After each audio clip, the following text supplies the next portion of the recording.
all my GAO studies. They're the most wonderful things to find out about programs is our GAO reports. Exactly. Well, as I was saying, the workforce development programs have really been around in some way, shape, or form since like the 1930s. They started. Oh, really? They really started. And I thought it was Robert Reich did it all. They started. They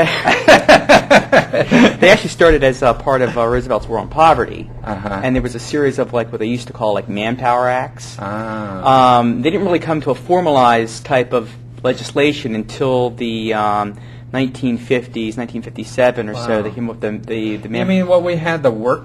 What were those work bonds? We took artists and had them paint buildings. That was like CETA. That didn't happen until there may have been some of that back in the 30s, 40s, and early 50s.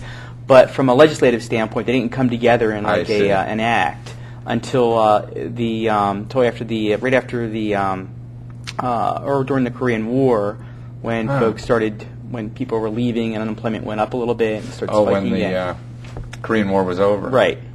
And so after that happened, then the feds created the Manpower Workforce and Development Act, MWDA. I see. And that lasted for about 10, 15 years until the 60s, about 63. And then they came up with the Comprehensive Employment and Training Act, which was, they called it CETA. Yeah, I remember that. And that's when they did the things like the, you're talking about the artists painting the buildings and things like that. Yeah. And basically it was like subsidized employment, basically, just to get people But didn't we have work. that in the Depression, too? Subsidized employment? I mean, didn't we... God, what did they call those things when we sent people in the country to clean out woods and all They were like the AmeriCorps. That might have been the. I think AmeriCorps is later though, but those sorts of things, activities where they would send people out to clean up the woods, plant trees. To do, and they got a little income. And they got paid like minimum wage or whatever to do that. And so CETA was the next one, and that lasted until 1982, pretty much for. I think from 72 to 82 for about 10 years, and then 82 they came up with the Job Training Partnership Act. It was passed into law in 1983, and that lasted until 1999 with the Workforce Investment Act. Job Training Partnership. Yeah. Now, so that's not around at all anymore. No. Right. No. And that was in '99. The '99 started the Workforce Investment Act. Yeah. And but career one-stops. I remember Reich, because I was doing a book at the time. My book, Free Money Change Your Life, was really based on that. I saw, they had all these dozens and dozens of training programs all over, and no one source to find out about them. And but I guess the one-stop. Part of that? The one-stop concept actually started in 1993. I see. That's I thought before '99. Yeah, with that session of Congress, they started talking for the first time about trying to put all these different programs in one space, one place at one time. And the concept of the one-stop was actually kind of born, actually out of that whole conversation, and actually part of the end of JTPA. And they started to spring up across the country. Right. And the original idea was that you're going to have these agencies all co-located in one physical space. And sometimes that actually happened, but if you think about it, if you look at the enormity of some of the programs and projects and staffs and so forth, you have to have a pretty big building to have them all there. Some of them do, and some larger areas do have that. But basically, the services are available. They might be available via the web or whatever. And there's a set of core services with a group of folks that are there. Services to help you look for a job, help direct you to the right if you need public assistance or you need something like that. Help you direct you in the right place. Well, that's when they were putting that together. There was one. I remember the committee. I forget what committee it was. I think we had a. Did we have the Democrat Congress at that time? I forget. No, I guess 92. No, in fact, it was the new Republican Congress that actually, when this whole stuff was starting to happen. And that's why everybody beats up the Republicans for not doing programs like this, but it really happened during during their. And the Job Training Partnership Act was actually a very bipartisan bill because it was created by none other than Ted Kennedy and Dan Quayle. Wow. And actually, it was the committee he was on. That's where I went and collected all these programs back in the '90s to do my book. Oh, okay. Because that's what I would do. I would go to Capitol Hill. They do all the research. I would take Right. it, put my name on it, and publish it as some. The catalog of federal domestic assistance. Mm-hmm. I made a New York Times bestseller out of that. But Oh, really? I really that was my first New York Times bestseller. I found this thing in the GPO. I was like, God. And I just changed the titles, where they had something like the Urban Homesteading Act. Mm-hmm. I'd call it Houses for $1. I gotcha. And I really would cut and paste the whole thing, and send it to Penguin Viking. And, it came out, published, and I acted like an idiot on talk shows. And people could have that better at the GPO than buying the old one from me, because I had to wait till the government published it, Right. to copy it and put it in my book, and that's what frustrates me is that I should not be in business. The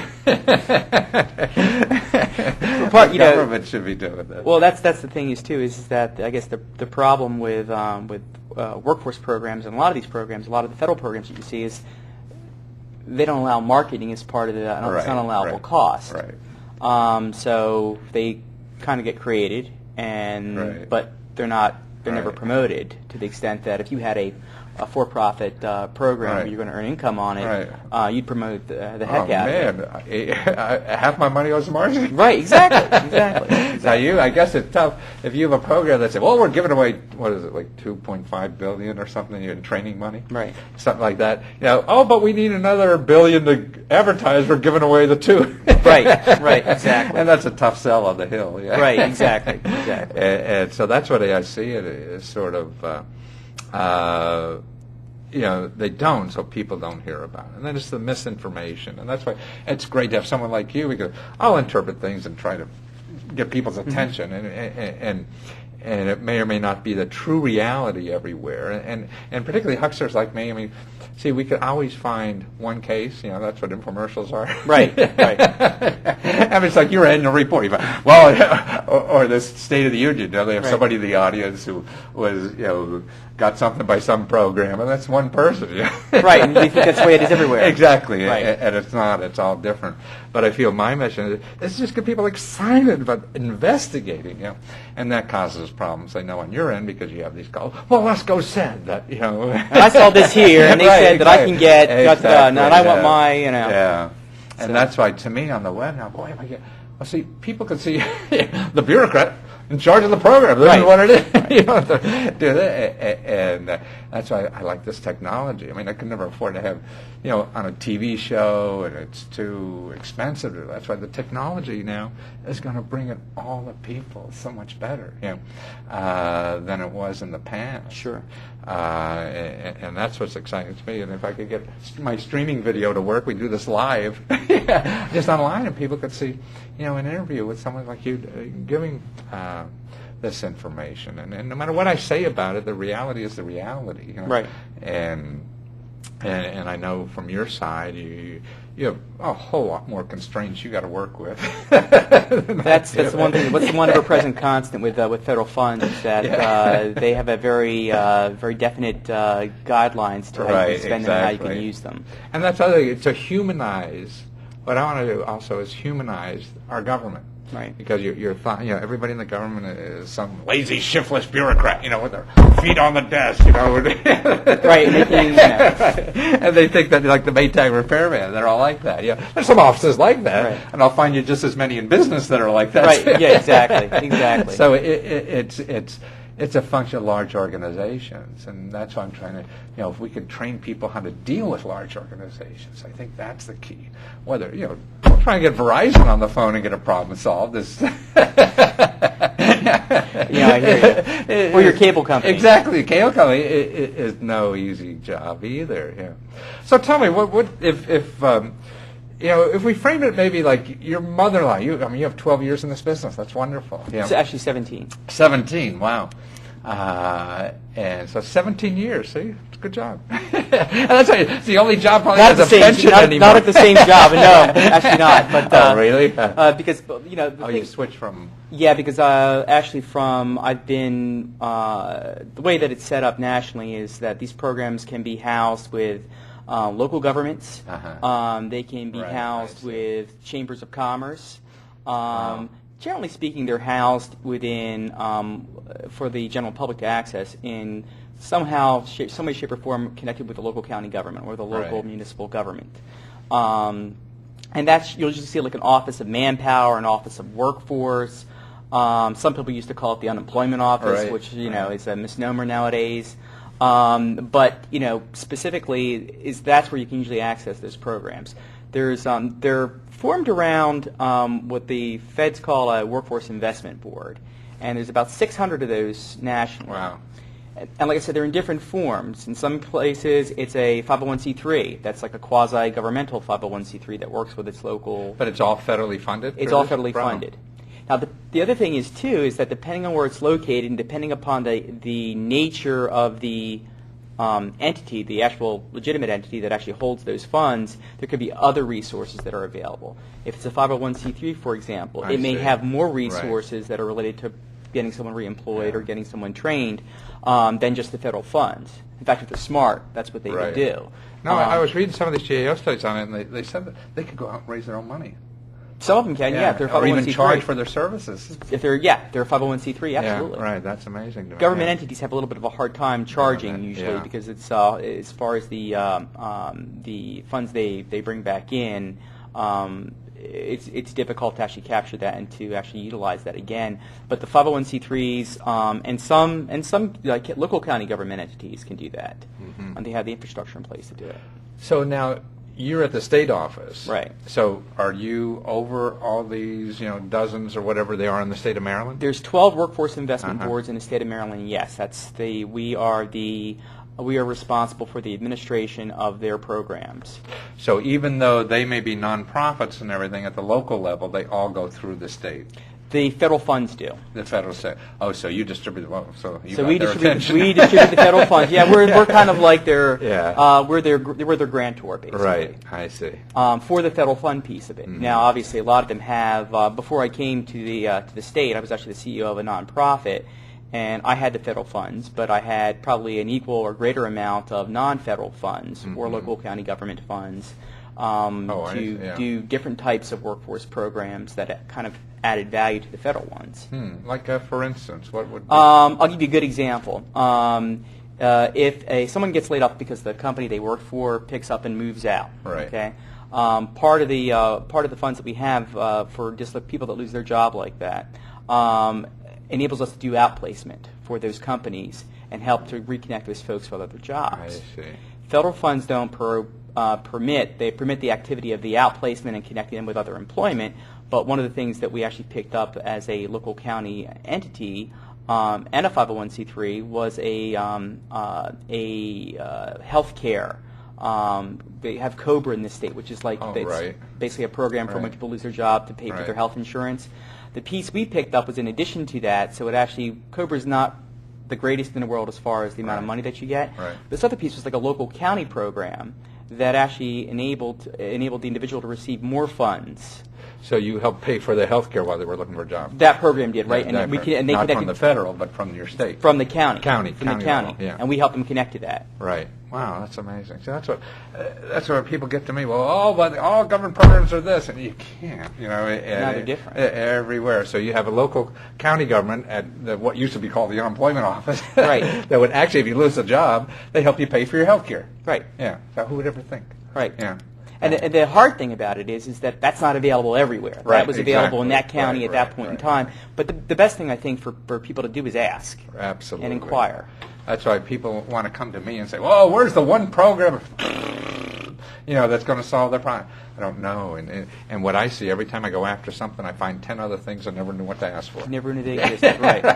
And that's why we're the question marks too. Because, looking for a program. Well, I got to find a grant to do whatever it is. And who, like you're looking for a grant to train, and who would know there was a financial assistance for healthcare? Because that's really what you're hurting with, probably. Right. But you didn't know. You just need money. So, and the biggest thing I have, especially all these other hucksters, sort of like me, selling grant kind of stuff. When 80% of the money that's given out for free, so-called, is not even called grants. Right. You're right.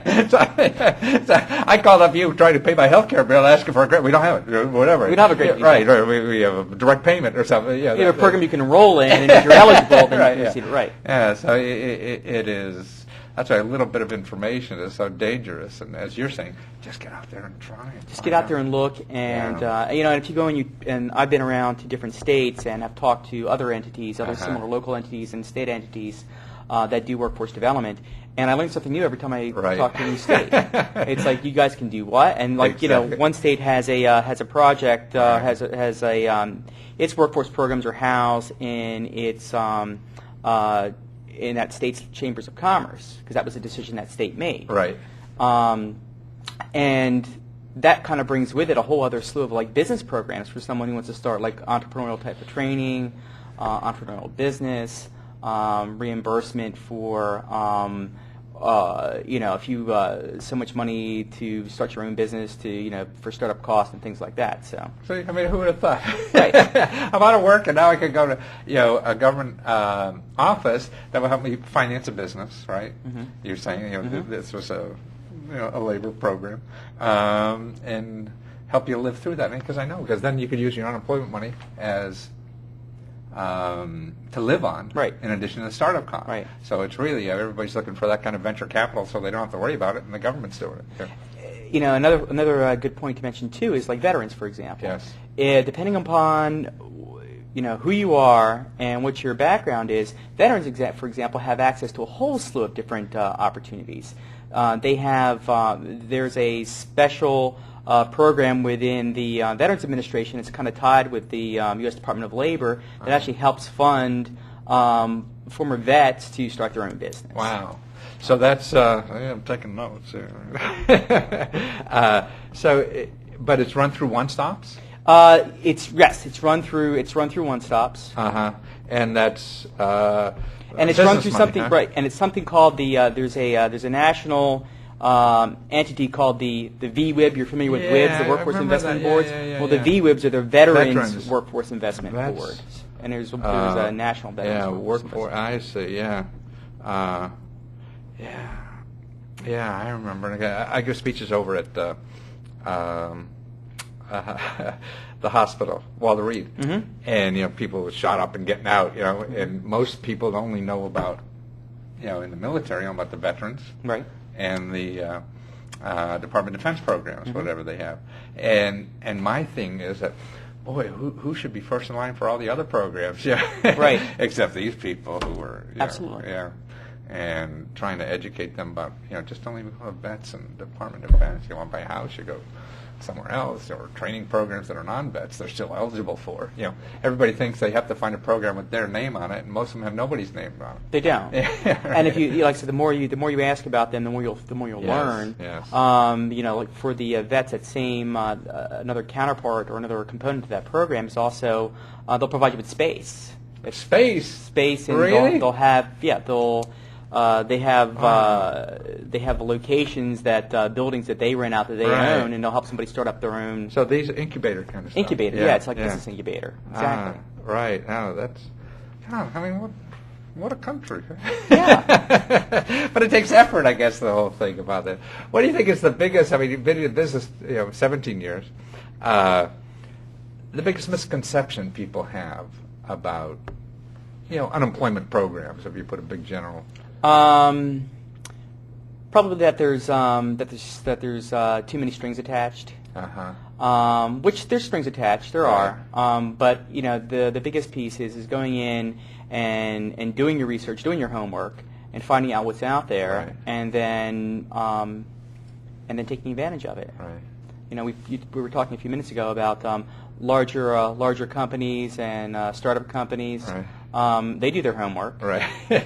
And the ones that take advantage of most of the federal programs have done their homework really well. Absolutely. And they take advantage of every single solitary program. Absolutely. They don't let them go. I mean, it was a GAO study about the programs for employers, not employees. Right.